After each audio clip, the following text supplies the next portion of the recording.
Hi, in this video I will prove this Quran, the Hafs version, is false and unreliable, and therefore the Islamic world is misguided and wrong for trusting it. In the process, I will be answering the following questions. Question number 1. What is the most dominant Quran version used in the world today? Question number 2. What are the conditions used to authenticate any version of the Quran? Question number 3. Who was Hafs? And question number 4. Was Hafs an honest and trustworthy man? So let's begin. Question number 1. What is the most dominant Quran version used in the world today? For the answer, we turn to the book An Introduction to the Sciences of the Quran by Muslim scholar Yasir Qadi, which says, today the majority of the Muslim world reads the Hafs Quran only.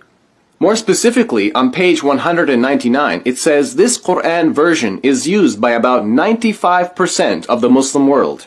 So, the overwhelming majority of the approximately 1.7 billion Muslims are in unity using this one version of the Quran known as Hafs. That's a pretty amazing uniformity. Question number 2. What are the conditions used to authenticate any version of the Quran? For the answer, I turn your attention again to Yasir Qadi's book. Page 187 mentions 3 specific conditions. It says, every qira'ah or reading that conforms to the rules of Arabic, even if by one manner, and matches with one of the mushafs of Uthman, even if such a match is not an obvious one, and has an authentic chain of narrators back to the Prophet, meaning Muhammad, is an authentic qira'ah. Did you notice that third condition? A Quran version or reading must have an authentic or reliable chain of narrators. In fact, page 189 of this book further states, this is the most important condition. Question number 3. Who was Hafs? Well, we already know the Hafs Quran is a Quran version, but why is it famously named Hafs?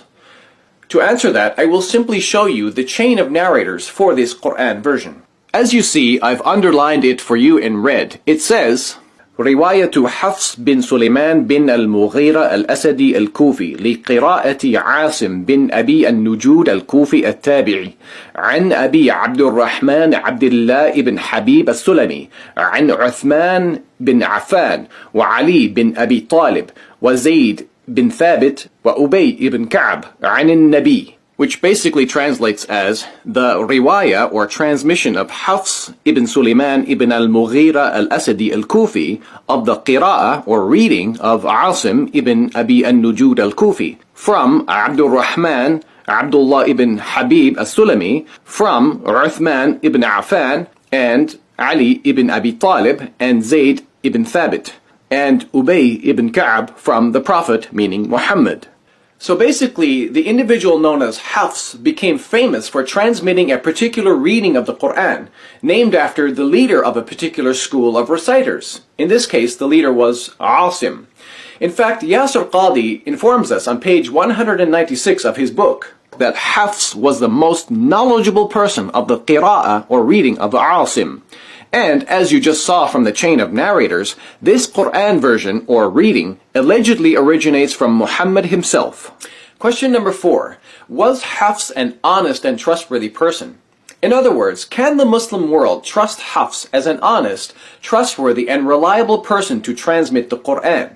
This is our most important question. I answer by using the following Islamic source. In the Musnad of Imam Ahmad, Volume 1, Hadith number 1268 or 1267 in an online Arabic edition, Muhammad is quoted saying, whoever reads Quran and learns it by heart, he will be granted intercession for 10 of his family for whom hell was due. Now let's look at the comments below this hadith. We'll see there is a serious problem here. Its chain of narration is graded as da'if jiddan, or very weak. Why is that? Well, it's because of the presence of Hafs in the chain of narration for this hadith. In fact, here are more comments on this same hadith in Arabic that provide us with more information why the presence of Hafs in a chain of narration makes a narration unreliable. It gives his name as Hafs Abu Umar, huwa Hafs bin Sulaiman al-Bazaz al-Qari.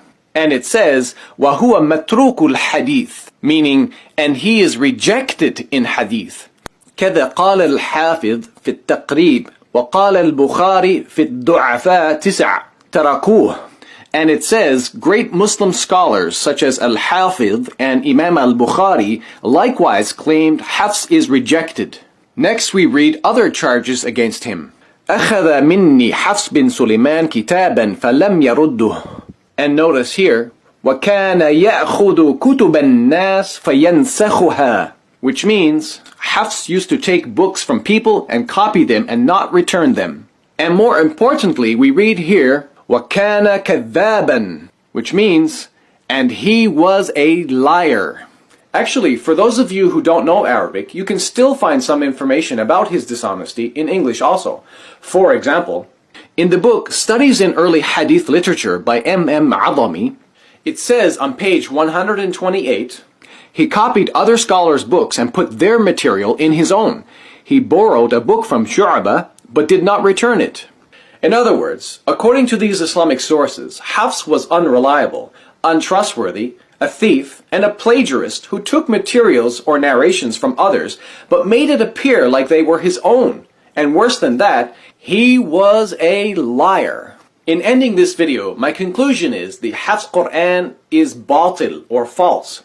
It cannot be trusted nor be considered the word of God. Therefore, the Muslim world is seriously misguided for blindly accepting the Quran transmitted by a known liar and dishonest thief. Thanks for watching, and God bless you.